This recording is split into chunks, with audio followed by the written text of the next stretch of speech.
Hai, Assalamualaikum warahmatullahi wabarakatuh. Kali ini ketemu lagi dengan channel ini.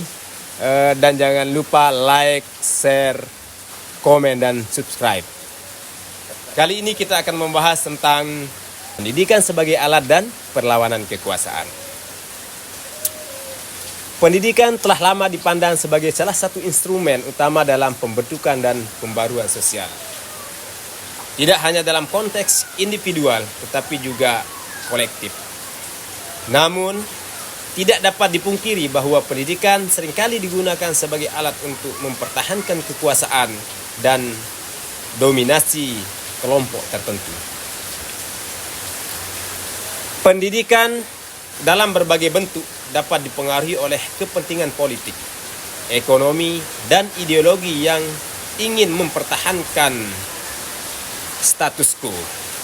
Di sisi lain, pendidikan juga berpotensi menjadi alat perlawanan terhadap kekuasaan yang menindas, menyediakan ruang bagi individu dan kelompok untuk memperjuangkan perubahan sosial dan perubahan politik. Sejarah panjang pendidikan sebagai alat kekuasaan dapat ditemukan dalam banyak sistem. Dalam konteks penjajahan misalnya, pendidikan sering digunakan sebagai sarana untuk menciptakan hierarki sosial dan ekonomi yang mendukung dominasi penjajah. Sistem pendidikan terhadap Indonesia di masa kolonial misalnya dirancang untuk membatasi akses masyarakat pribumi terhadap pengetahuan. Sementara penjajah mendapat kontrol atas pendidikan yang lebih tinggi dan peluang ekonomi. Dalam hal ini, pendidikan tidak hanya berfungsi untuk mendidik, tetapi untuk mengukuhkan kedudukan kolonial yang tidak setara. Namun meskipun pendidikan digunakan sebagai alat kekuasaan, ia juga memiliki potensi untuk menjadi agen perubahan. Banyak gerakan sosial yang lahir dari kekuasaan yang dibangkitkan melalui pendidikan. Salah satu contohnya adalah peran pendidikan dalam gerakan kemerdekaan di berbagai belahan dunia. Di Indonesia, para pejuang kemerdekaan banyak yang memperoleh kesadaran akan ketidakadilan melalui pendidikan. Misalkan, sebagai alat untuk memperdayakan rakyat, mempersiapkan mereka untuk melawan penjajah dengan pemahaman yang lebih luas tentang hak dan kebebasan. Pendidikan sebagai alat perlawanan juga sangat terkait dengan ide-ide kritis yang berkembang dalam ranah teori pendidikan. Faulefer dalam bukunya Pedagogic of the Office mengemukakan gagasan tentang pendidikan yang tidak hanya berfungsi sebagai transfer pengetahuan dari penguasaan kepada yang terjajah, tetapi sebagai sarana untuk membebaskan individu dan struktur kekuasaan yang menindas. Faulo menekankan pentingnya dialog dalam pendidikan, di mana guru dan murid bersama-sama menciptakan pengetahuan yang dapat membuka mata terhadap ketidakadilan sosial dan mengarahkan pada tindakan kolektif untuk perubahan.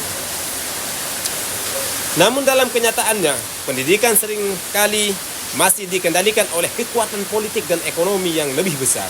Penelitian yang dilakukan oleh Noam Chomsky menunjukkan bagaimana pendidikan seringkali digunakan untuk membentuk pola pikir dan kepatuhan individu terhadap sistem yang ada. Dalam bukunya Manufacturing Consent, Chomsky mengemukakan bahwa media dan sistem pendidikan di negara-negara maju seringkali berfungsi untuk melayani kepentingan elit ekonomi dan politik. Dengan kata lain, pendidikan dapat berfungsi untuk menciptakan kelas yang pasif, yang tidak banyak mempertanyakan atau melawan sistem kekuasaan yang ada. Namun demikian, terdapat bukti bahwa pendidikan dapat menjadi alat pemberdayaan yang kuat bagi masyarakat yang tertindas.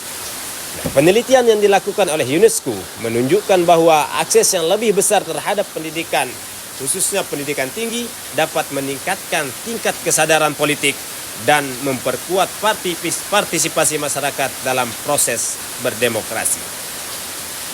Di negara-negara dengan tingkat pendidikan yang tinggi seperti Finlandia, Kanada, masyarakatnya cenderung lebih terlibat dalam pengambilan keputusan politik yang berfungsi sebagai mekanisme kontrol terhadap penguasaan. Selain itu, pendidikan juga dapat memperkenalkan ide-ide baru yang menantang struktur kekuasaan yang ada.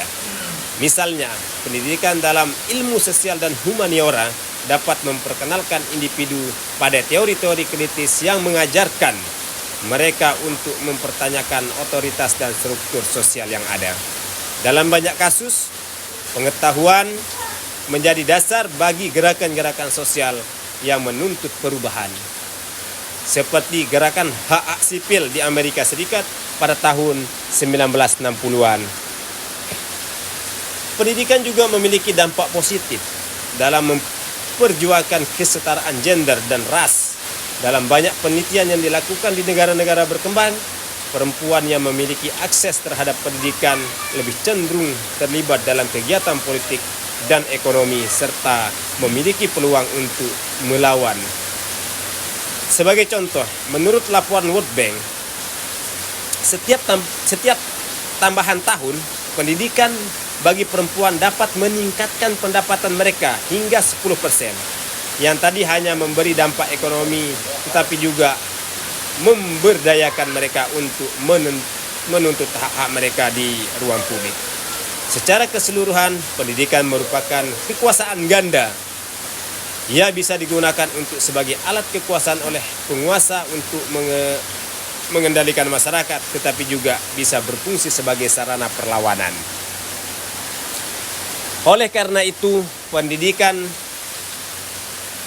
penting bagi kita bahwa pendidikan untuk terus-menerus dievaluasi dan diperbarui agar ia dapat menjadi instrumen yang efektif dalam memberdayakan individu untuk berpikir kritis, melawan ketidakadilan dan membangun masyarakat yang lebih elit. Demikian materi yang dapat kita diskusikan pada pertemuan kali ini. Semoga materi ini dapat bermanfaat untuk kita semua. Sekian, wassalamualaikum warahmatullahi wabarakatuh.